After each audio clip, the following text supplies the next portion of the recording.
নিশা আমিনগাঁৱৰ ৰূপৰবৰীত সংঘটিত হয় ভয়ংকৰ অগ্নিকাণ্ডৰ ঘটনা। দেৱকান্ত মহন্ত আৰু বৰদা মহন্ত নামৰ দুজন লোকৰ বাসগৃহত সংঘটিত হয় এই ভয়ংকৰ অগ্নিকাণ্ডৰ ঘটনা। অগ্নিকাণ্ডত মহন্ত পৰিয়ালৰ কেইবাটাও ভাড়াঘৰ সম্পূৰ্ণৰূপে জুইত জ্বলা যায়।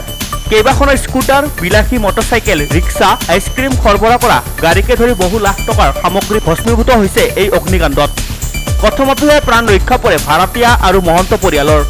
অগ্নিকাণ্ডৰ কাৰণ বৰ্তমানলৈ জানিব পৰা হোৱা নাই। স্থানীয় লোক আৰু অগ্নি নিৰ্বাপক বাহনৰ দ্বাৰা পুৱতি নিশা নিৰ্বাপিত হয় জুই। 12:10 মান বাজিছে, আমি খোৱাই নাই।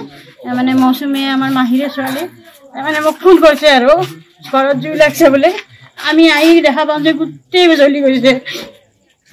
মানে বাইক আছিল দুখন, এখন স্কুটিও আছিল, গোটেইখিনি গলি গৈছে। সিহঁতৰ ঘৰত যিমান সম্পত্তি আছে মানে ৰুমত লাগিছে, গতিকে গোটেইখিনিয়ে জ্বলি গৈছে। তাতে আৰু কি ক'ম আৰু মই মানে 12:05 মান বাজি আছিলে, মই মোবাইল চাই আছিলোঁ। চাই থাকোঁতে মানে এই ফুটাবিলাক দেখা পায় মানে ৱালত, ঠিক আছে। তো মানে হালধীয়া জ্বলি আছে। মই ভাবিছোঁ কোনোবা টচ মাৰি আছে নেকি, তো মই উঠা নাই, চিৰিয়াছলি লোৱা নাছিলোঁ। তাৰপিছত যেতিয়া ওচৰৰ মহিলাগৰাকী মানে তেওঁৰ কাষৰ ৰুমটো জ্বলি আছিল একদম ষ্টাৰ্টিং, মানে ওপৰৰ পৰা আৰু ৰাস্তা কাষৰ পৰা তলজাৰ ৰুম আছিলে। তো তেনেকৈ তেওঁ চিঞৰতে মই উঠি অহা নাই, মই চিৰিয়াছলি লোৱা নাই। তাৰপিছত যেতিয়া মই উঠি আহিলোঁ 5 ছেকেণ্ড পিছত দেখা পালোঁ জুই জ্বলি আছে, মানে বাহিৰৰ পৰা ষ্টাৰ্টিংটো হৈছে।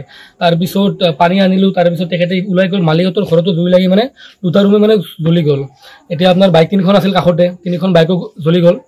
তাৰপিছত আমাৰ মালিকৰ সেই ৰুমটো আছিলে, ৰুমটোৰো বহুতখিনি মানে সা সম্পত্তি গ'ল অলৰেডি। প্ৰায় 38 লাখ মানৰ তেওঁলোকৰ টেণ্ট হাউচৰ বস্তু আছিলে আৰু বাইক 3খন আছিলে। চ' গোটেইখিনি জ্বলি গ'ল। ব্যুৰ' ৰিপৰ্ট, সংবাদ লাহৰ।